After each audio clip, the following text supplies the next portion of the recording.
Dorothy?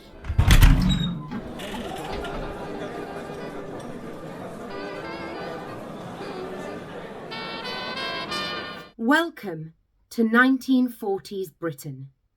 Evelyn, a woman whose mind was as sharp as her wit, collided with Betty, an outward wallflower with a hidden tenacious spirit, whose admiration towards Evelyn was born over the tops of jam jars at the church fete. What began as competitive rivalry ignited a flame that defied the conventions of their time, and one that flickered in the clandestine rendezvous and passionate embraces. The story of Betty and Evelyn has had people hooked on their Sunday afternoons for the last 2 years, and as the story has developed, I wanted to explore one of the series' infamous locations. The Gateways Club London is one of the most famous lesbian venues in the entire world, hence I've dressed for the occasion. And so today, you and I are going to step behind that iconic green door, just as Betty and Evelyn would have once done, and get a little naughty.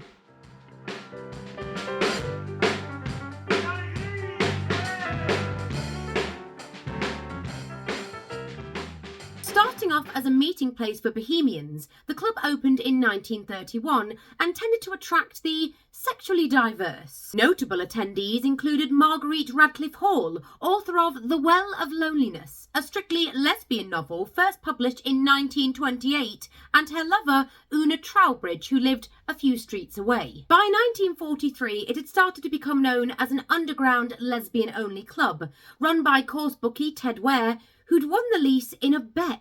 And initially he offered the space to his lesbian friends who had recently been banned from their old haunt, the Bag o' Nails pub. Eventually, though, he met and married enigmatic actress Gina Serrato, 25 years his junior, and they decided to run the club together. Gina was a young movie actress, better known as Gina Evans, and she'd played a Vestal Virgin in Alexander Korda's Claudius, 1937, and also appeared in Undercover, 1943, but was arrested on set as an enemy alien when Italy entered the Second World War. What a sight that must have been. After a wartime stint as a land girl, Gina briefly returned to acting before meeting Ted in 1953, who she'd been introduced to by her sister at the club in 1947. The couple ran the Gateways together until, nearing retirement, Ted gradually left Gina in charge, and she was later joined by Smithy, a member of the US Air Force of California and rumoured to be her lover. They turned it into a women-only venue officially in 1967, and after Ted's death in 1979, Gina and Smithy continued to run the club until its last night in 1985, when it was closed. Together, Gina and Smithy ran a tight ship, stating that the Gateways was a place where the bullshit didn't have the upper hand. I like them. So let's imagine this together. It's a wartime summer, 1943 London. You're making your way to the club, and perhaps you've donned a demure wrap dress with lace-up shoes, penciled-on stockings and a touch of rouge. Perhaps you make your way there shadily, wearing high-waisted trousers and braces. Either way, on arrival you're greeted by a dull green door at 239 King's Road, and you lean in subtly to whisper the password Dorothy, before the door is gently opened and you make your way down the steep steps to find the Gateways Club. A smoky, windowless, 35-foot-long room where you didn't go to meet women, you went to go home with them. And as you fight your way to the crowded bar and order yourself a cheeky French 75, you make your way over to the brick fireplace, take a seat, and watch the floor of dancing women.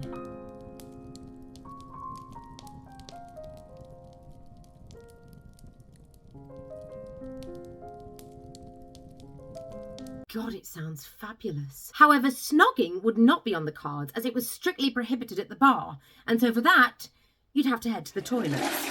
And interestingly, the club also required its clientele to identify as either butch or femme and behave accordingly. Which one do you think I am? No guests were admitted after 10 p.m, troublemakers were banned, which was not only embarrassing but unbelievably inconvenient, as the nearest alternative lesbian club was Brighton. But as Chelsea gentrified, the club began receiving complaints about loud music late at night, and so it lost its late night licence. Apparently posh people just didn't enjoy lesbians spilling out into the pavement at 11:30 every night. But for women, the Gateways was heaven, where women could go to escape the harsh societal expectations and be who they truly were. I mean, wearing trousers alone could get a woman banned from a restaurant, and pubs, without the company of a man, were pretty unpleasant places for women. The notoriety of the club continued to grow throughout the decades, and sometimes musician Mick Jagger would pass by on his way to King's Road and speak to Gina. He'd say, "Gina, please let me in. I'll wear a dress." To which Gina replied, "Darling, I can't.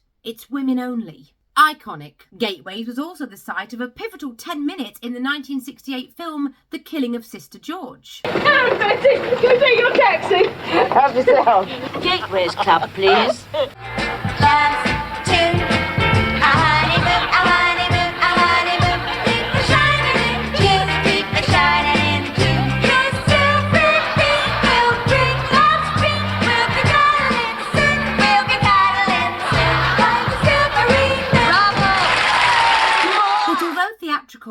It wasn't about being political. Being lesbian was its default, and so for those who were terribly lesbian and terribly activist, they'd be rather shocked to see that when they arrived, they weren't that special, and so the spreading of activist propaganda could see you thrown out. It was supposed to be a safe space.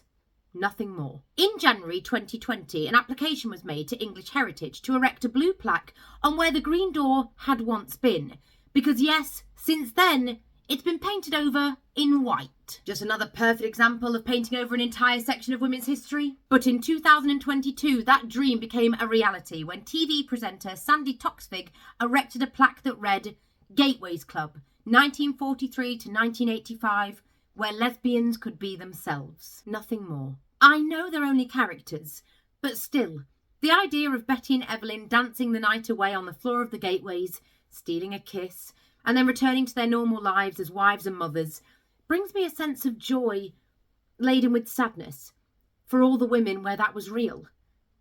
But still, what a night.